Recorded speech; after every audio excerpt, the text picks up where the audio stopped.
जय हिंद मेरे प्यारे साथियों, मैं किशन विश्वकर्मा आप सभी का अपने YouTube channel learn with youth guider पर एक बार फिर से स्वागत करता हूं। कैसे हैं आप सभी? आशा करते हैं आप लोग बहुत अच्छे होंगे और आपकी पढ़ाई भी बहुत अच्छे से चल रही होगी। तो आज की वीडियो में दोस्तों हम लोग बात करेंगे जो उत्तर प्रदेश पुलिस रेडियो शोर में प्रधान परिचालक यानी कि रेडियो ऑपरेटर की भर्ती निकली है।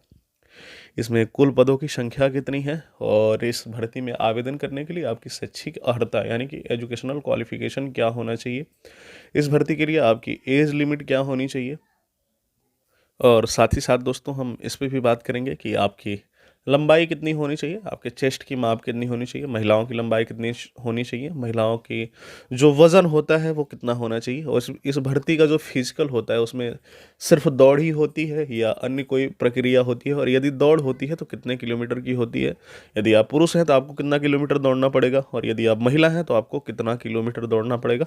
और थोड़ा सा हम पाठ्यक्रम पे भी ध्यान देंगे कि इस भर्ती की जो परीक्षा होती है ये कितने अंकों की होती है और उस परीक्षा को हल करने के लिए कुल कितना समय दिया जाता है। तो सबसे पहले आइए दोस्तों हम बात करते हैं कि इस भर्ती में कुल पदों की संख्या कितनी है। तो दोस्तों इस भर्ती में कुल पदों की संख्या है 936, और यदि आप जनरल कैंडिडेट हैं, जनरल कैटेगरी से बिलोंग करते हैं, तो आपके लिए कुल सीट हैं दोस्तों 379, और यदि आप EWS हैं तो कुल 92 पोस्ट हैं, और यदि आप OBC कैंडिडेट हैं तो कुल हैं 252 पोस्ट, और यदि आप अनुसूचित जनजाति हैं यानी कि SC कैटेगरी से बिलोंग करते हैं तो 195 सीट है आपके लिए, और यदि आप अनुसूचित जनजाति से बिलोंग करते हैं तो यदि इसका मतलब ये हुआ कि यदि आप ST कैटेगरी से बिलोंग करते हैं तो आपके लिए पदों की संख्या है दोस्तों 18। अब इसके बाद बात कर लेते हैं कि जो स्वतंत्रता संग्राम सेनानी के आश्रित हैं इनके लिए पदों की संख्या कितनी है। तो इनके लिए पदों की संख्या है दोस्तों 18। भूतपूर्व सैनिक यदि आप हैं तो आपके लिए कुल पदों की संख्या है दोस्तों 46, और यदि आप महिला प्रतिभागी हैं यानी कि फीमेल कैंडिडेट हैं तो आपके लिए कुल पदों की संख्या है 186। ठीक है, इसके बाद दोस्तों हम बात करेंगे किस भर्ती में आवेदन करने के लिए आपकी शैक्षिक अर्हता यानी कि एजुकेशनल क्वालिफिकेशन क्या होना चाहिए।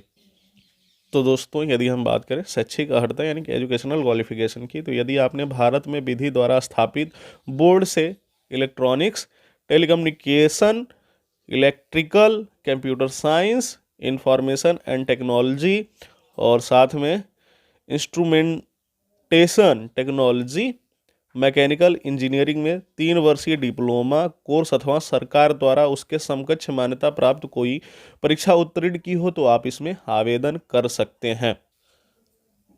अब दोस्तों हम बात करेंगे कि इसमें आपकी एज कितनी होनी चाहिए यानी कि एज लिमिट कितनी मांगी गई है। तो आपकी मिनिमम एज दोस्तों होनी चाहिए 20 वर्ष और मैक्सिमम एज होनी चाहिए 28 वर्ष। और इसकी गणना कब से होगी? तो जो आपकी एज की गणना होगी ये होगी 1/7/2022 को आधार मान के आपके एज की गणना होगी। यदि आप 1/7/2022 को 20 वर्ष के हो जाते हैं और 1/7/2022 को जो आपकी आयु है ये 18 वर्ष से कम होती है तो आप इस भर्ती में आवेदन कर सकते हैं।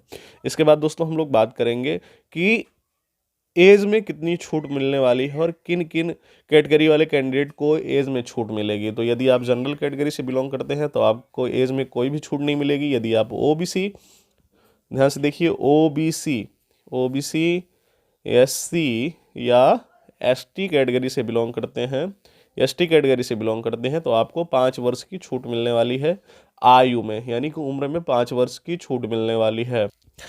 इसके बाद दोस्तों हम लोग इस भर्ती के परीक्षा पे एक नज़र डालेंगे कि इसकी भर्ती की जो परीक्षा होगी ये ऑनलाइन होगी या ऑफलाइन होगी। तो आपके जानकारी के लिए बता दें कि इस भर्ती की जो परीक्षा होगी दोस्तों ये ऑनलाइन होगी और कुल 400 अंकों की परीक्षा होगी। और इस परीक्षा में हमसे कुल 4 विषयों से प्रश्न पूछे जाने हैं कि 4 सब्जेक्ट से प्रश्न हमसे पूछे जाएंगे। पहला जो सब्जेक्ट होगा दोस्तों हमारा ये होगा सामान्य हिंदी, और इसमें हमें 100 अंक मिलने वाले हैं। इसके बाद जो दूसरा विषय होगा ये विज्ञान और सामान्य ज्ञान होगा। तीसरा जो सब्जेक्ट होगा ये मैथ का होगा यानी कि संख्यात्मक एवं मानसिक योग्यता परीक्षा होगी।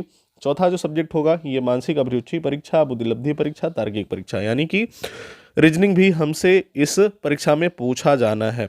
इसके बाद दोस्तों हम बात करेंगे कि कुल कितने घंटे का समय दिया जाएगा इस परीक्षा के प्रश्नों को हल करने के लिए। तो कुल हमें 2 घंटे 30 मिनट का यानी कि 2.5 घंटे का समय मिलने वाला है। कुल मिला जुला के यदि हम देखें तो हमें 150 मिनट का समय मिलने वाला है इस भर्ती के परीक्षा के प्रश्नों को हल करने के लिए। अब इसके बाद दोस्तों हम लोग बात करेंगे कि शारीरिक मानक क्या होना चाहिए। तो सबसे पहले हम बात करेंगे पुरुष अभ्यर्थियों के लिए शारीरिक मानक, परीक्षा के मानक। तो सबसे पहले हम बात कर लेते हैं जो फीमेल कैंडिडेट हैं, इनकी ऊंचाई कितनी मांगी गई है, यानी कि इनकी लंबाई कितनी होनी चाहिए। तो यदि आप जनरल, ईडब्ल्यूएस, ओबीसी या एससी कैटेगरी से बिलोंग करते हैं तो आपकी जो लंबाई होनी चाहिए ये होनी चाहिए 168 सेंटीमीटर। और यदि आप एसटी कैटेगरी से बिलोंग करते हैं तो आपकी जो लंबाई यानी कि ऊंचाई होनी चाहिए 160 सेंटीमीटर। कितनी होनी चाहिए दोस्तों? 160 सेंटीमीटर आपकी ऊंचाई होनी चाहिए। ठीक है।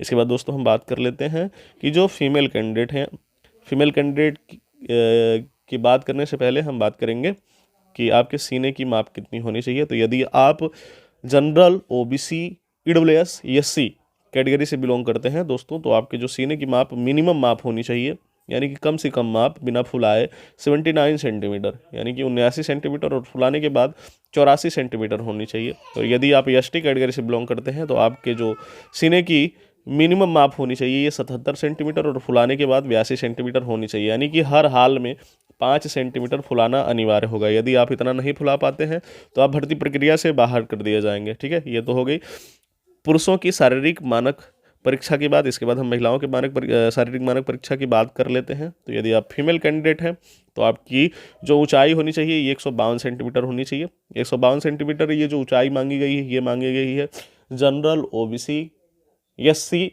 और ईडब्ल्यूएस कैंडिडेट के लिए। और यदि आप एसटी कैटेगरी से बिलोंग करती हैं तो आपकी जो ऊंचाई होनी चाहिए ये होनी चाहिए 147 सेंटीमीटर। और महिलाओं का जो चेस्ट होता है ये मेजर होता नहीं है, बस इनका वजन और लंबाई यानी कि ऊंचाई मेजर की जाती है। तो जो आपका वजन होना चाहिए ये मिनिमम 40 किलोग्राम होना चाहिए। इसके बाद दोस्तों हम बात करेंगे कि इसका जो फिजिकल होता है, इस भर्ती के फिजिकल में आपको कितना किलोमीटर दौड़ना पड़ेगा। यदि आप पुरुष प्रतिभागी हैं यानी कि मेल कैंडिडेट हैं, और यदि आप फीमेल कैंडिडेट हैं तो आपको कितना दौड़ना पड़ेगा और उस दौड़ के लिए आपको कुल कितना समय दिया जाना है। तो दोस्तों यदि आप पुरुष प्रतिभागी हैं और आप किसी भी कैटेगरी से बिलोंग करते हैं तो आपको 4.8 किलोमीटर यानी कि 4800 मीटर दौड़ना पड़ेगा हर हाल में।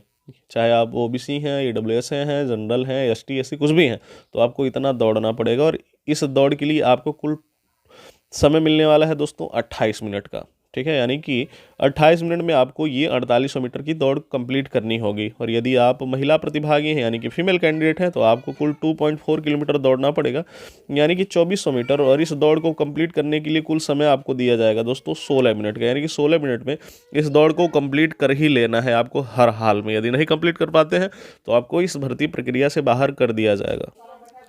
इसके बाद दोस्तों हम लोग बात करेंगे कि इस भर्ती का आवेदन कब से शुरू होना है। तो इस भर्ती का जो आवेदन होगा दोस्तों ये 20 जनवरी से शुरू होगा और 28 फरवरी तक चलेगा। ठीक है, आप इस बीच अपना शुल्क वगैरह भी जमा कर सकते हैं। और जो फॉर्म के सबमिट करने का आखिरी तारीख होगी दोस्तों ये भी 28 फरवरी ही होगी। और इस भर्ती में आवेदन करने के लिए आप को कितना आवेदन शुल्क देना पड़ेगा। तो यदि आप किसी भी कैटेगरी से बिलोंग करते हैं, जनरल, ओबीसी, ईडब्ल्यूएस और एससी, एसटी, महिला पुरुष कुछ भी हैं, तो आपको हर हाल में 400 रुपये की धनराशि आवेदन शुल्क के रूप में जमा करनी होगी। ठीक है, तो आई थिंक इस भर्ती से संबंधित आपके जितने भी डाउट रहे होंगे वो क्लियर हो गए होंगे। और यदि आप इन सभी एलिजिबिलिटी क्राइटेरिया को फुलफिल करते हैं तो आप इस भर्ती के लिए आवेदन कर सकते हैं। बहुत अच्छी पोस्ट होती है दोस्तों। ठीक है, और आप इस भर्ती प्रक्रिया में सम्मिलित होकर इस पोस्ट को यदि आप पा लेते हैं तो आप अपने आगे की पढ़ाई को भी कंटिन्यू कर सकते हैं। ठीक है, तो इस वीडियो करते हैं हम यहीं पे ख़त्म। यदि हमारी ये वीडियो आपको पसंद आती है तो इसको लाइक करें, हमारे चैनल को सब्सक्राइब करें और वीडियो को ज़रूर शेयर करें जितने भी आपके दोस्त इस भर्ती प्रक्रिया में शामिल होना चाहते हैं। तो दोस्तों मिलते हैं अगली वीडियो में, तब तक के लिए नमस्कार, थैंक यू, बाय बाय।